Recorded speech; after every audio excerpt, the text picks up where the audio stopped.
आप देख रहे हैं द न्यूज, आपके साथ मैं सृष्टि मिश्रा। ब्रेकिंग न्यूज सामने आ रही है। देखिए, यूपी से बड़ी खबर। माफिया मुख्तार अंसारी के कब्जाई हुई जमीनों को भी योगी सरकार गरीबों को दान देगी। इस वक्त की बड़ी खबर आप देख रहे हैं, क्योंकि यहां आपको बता दें, माफियाओं को मिट्टी में मिलाने का काम जब से योगी आदित्यनाथ सत्ता पर बैठे हैं, यूपी में काबिज हुए हैं, तब से ये देखने को मिल रहा है। नहीं तो पहले अगर बात की जाए तो यूपी की तस्वीर काफी अलग थी। यूपी में कहा जाता था कि वहां पर माफियाओं का कब्जा जमीनों पर तो छोड़ दीजिए, यूपी के पूरे जिलों में पूरी जनता के ऊपर था। लेकिन आपने देखा होगा अतीक अहमद के साथ क्या हुआ। अतीक अहमद की हत्या हो गई और देखिए पुलिस कस्टडी में हत्या हुई, जिस वो घटना भी निंदनीय थी। लेकिन योगी आदित्यनाथ ने अतीक अहमद को भी अपने कब्जे में लिया, मतलब कि सरकार के निगरानी में रखा, खुलेआम नहीं घूमने दिया। उसके बाद से ही ये डर का माहौल पूरे माफियाओं में हो गया। अब मुख्तार अंसारी जो है बहुत बड़े माफिया है। देखिए, इनकी कहानी बहुत पुरानी है, अभी नई की कहानी नहीं है। लेकिन पहले के मुख्यमंत्री इन पर ध्यान कम देते थे राजनीति को चमकाने के लिए। लेकिन योगी जी की बात करें तो माफियाओं पर उनका ध्यान सबसे ज्यादा रहता है।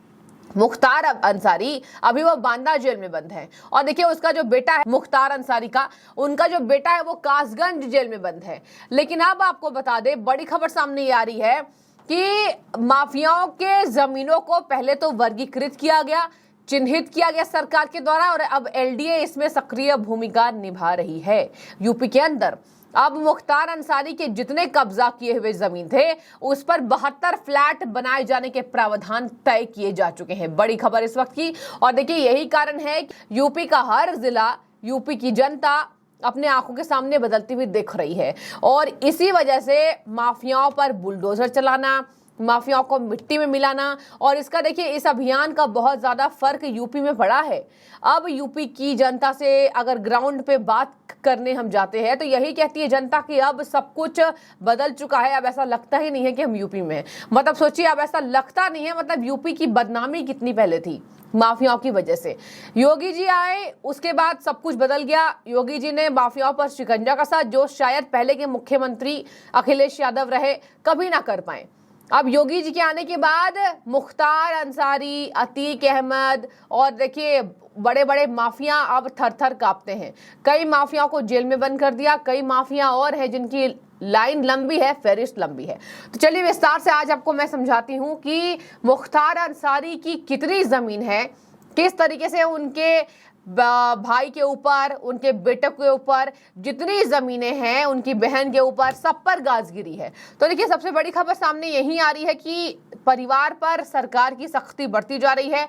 और एलडीए मुख्तार अंसारी, उनके बेटे भाई अफजाल अंसारी, बहन फहमीदा अंसारी, बहनोई एजाज उर्फ एजाजुल हक की जमीन पर पीएम आवास बनाएगा, एलडीए बनाएगा। एलडीए को पूरी जिम्मेदारी दे दी गई है और इसकी रिपोर्ट भी जल्द सौंपनी है। कितनी जमीन है, कितना वर्ग मीटर जमीन है, भाई की कितनी जमीन है, उनकी बहन की कितनी जमीन है। और देखिए, मुख्तार अंसारी ने तो इतने सालों में अपने पूरे घर को जमीन दे दी, और ये जमीन गरीबों की थी, कुछ जमीन सरकारी की है। और देखिए, सरकार सोई हुई थी पहले यूपी की, इसी वजह से सरकारी जमीनों पर भी कब्जा मुख्तार अंसारी का रह चुका होगा। अतीक अहमद की पूरी कहानी देखिए अंत हो गई। अब मुख्तार अंसारी की कहानी अंत होने जा रही है। मुख्तार अंसारी की कहानी इस वजह से अंत होनी जा रही है, मुख्तार अंसारी की जितनी प्रॉपर्टीज है उस पर सबसे पहले शिकंजा कसा जा रहा है। और देखिए, मुख्तार अंसारी अब शांत हो गए हैं, अब कुछ कर भी नहीं सकते। आगे मैं आपको बता दूं, लखनऊ में देखिए ये काम किया जाएगा, पीएम आवास बनाया जाएगा, जहां पर प्राधिकरण ने इन लोगों की डाली बाग स्थित, ध्यान से सुनिए कितनी जमीन है इनके पास। और इसी वजह से जिस तरीके से लगातार योगी सरकार माफियाओं पर कब्जा कर रही है, देखिए कहा जा रहा है डालीबाग स्थित मुख्तार अंसारी के जमीनों की बात करें तो 2321.54 वर्ग मीटर जमीन चिन्हित सरकार ने कर दिया है। एलडीए उपाध्यक्ष जिन्हें इस पर अपनी सलाह दी है, इस पर अपनी राय रखी है, देखिए डॉक्टर इंद्रमणि त्रिपाठी जो एलडीए के उपाध्यक्ष हैं, उन्होंने 7 जुलाई 2023 को डीएम सूर्यपाल गंगवार को पत्र लिखकर जमीन फ्री उपलब्ध कराने को कह दिया है। तो देखिए पूरी तैयारी तेज है।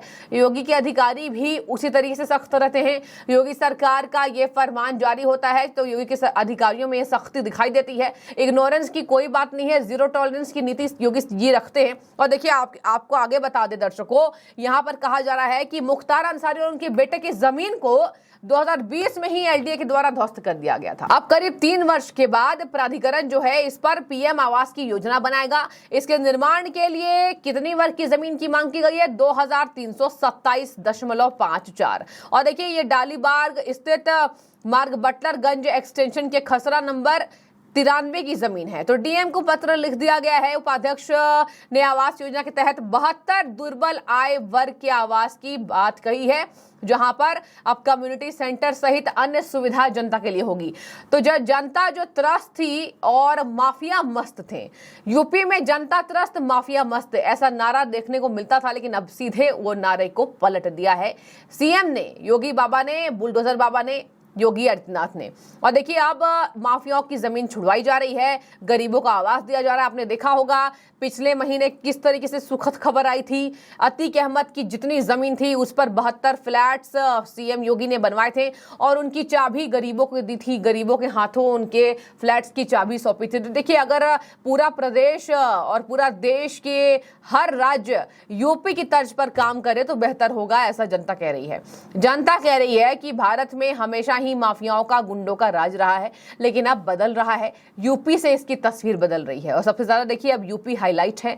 यूपी को अब राज्य में तवज्जो मिलती है और यूपी के तर्ज पर यूपी के विकास मॉडल की चर्चा जोरों शोरों से होती है। तो कुछ नहीं, ये करिश्मा है योगी आदित्यनाथ का ही जो ये उन्होंने कर दिखाया है। आगे मैं आपको बता दूं कि सरकारी निष्क्रांत भूमि पर इनके कब्जे थे। ये जो माफिया थे, जितने यहाँ पर पले बढ़े हैं, खाए पिए यूपी में, मजे किए यूपी में, अब जेल में मजे कर रहे हैं। और देखिए यहाँ पर कहा जा रहा है कि सरकारी निष्क्रांत पर इनके बंगले बने थे, जहां पर मुख्तार अंसारी और बेटों के नाम जो बंगले बने थे, या तो जमीन रिश्तेदारों के हैं और या तो वो निष्क्रांत संपत्ति है। दर्शकों आपको एक बात और बता दूं, इनके रिश्तेदार में एक जो इंसान है वो पाकिस्तान भी भाग चुके हैं। सरकार के डर से पाकिस्तान पलायन कर चुके हैं, पाकिस्तान भाग गए, ऐसी खबरें सामने आ रही है। और देखिए सूत्र ऐसी खबरें लेकर आ रहे हैं।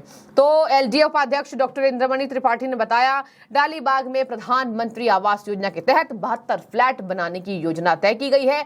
डीएम को इसके लिए पत्र भेज दिया गया है और यही खबर सामने आ रही है कि वसीम साहब के खाते के ऊपर हस्तलिपि में लिखा गया है कि मोहम्मद वसीम पाकिस्तान गए हैं। देखिए मोहम्मद वसीम पाकिस्तान गए हैं और ये भूमि ग्राम जिमामयू की है। जेड खतौनी 1359 फसली में मोहम्मद वसीम एडवोकेट पुत्र नसीम के नाम की थी। वसीम साहब के खाते के ऊपर हस्तलिपि में लिखा गया है और मोहम्मद वसीम पाकिस्तान चल गए हैं। अब इस पर कस्टोडियन का कब्जा बताया जा रहा था। देखिए इसकी कहानी जमीनों की बहुत पुरानी है। योगी आदित्यनाथ ने सभी जमीनों को माफियाओं के कब्जे से अब छुड़ा लिया है। और कहा जा रहा था, पहले कहा जाता था कि माफियाओं का डर था सरकार में, लेकिन देखिए सरकार ही कैसी अगर आप माफिया से डरेंगे, सरकार ही कैसी कि आप जनता को उनका हक नहीं दिला पाएंगे, सरकार ही कैसी जो प्रदेश में अशांति फैलाने वालों पर शिकंजा कसने में देरी करेंगे। लेकिन अब सरकार ऐसी, सरकार योगी के जैसी जो माफियाओं को खात्मा कर रहे हैं, माफियाओं को मिट्टी में मिलाने का काम कर रहे हैं। और अब सभी माफिया जेल में ही आपको देखिए बंद मिलेंगे। इसी वजह से यूपी बदल रहा है और यूपी सबसे बड़ा राज्य है। इसी वजह से यूपी का बदलना जरूरी था जो अभी हो रहा है। तो पूरे खबर पे आपकी जो भी राय है जरूर रखें। अतीक अहमद के बाद मुख्तार अंसारी के कब्जाई जमीनों पर गरीबों का हक होगा योगी के सौजन्य से। बने रहिए, जो भी राय जरूर रखिए। बहुत शुक्रिया।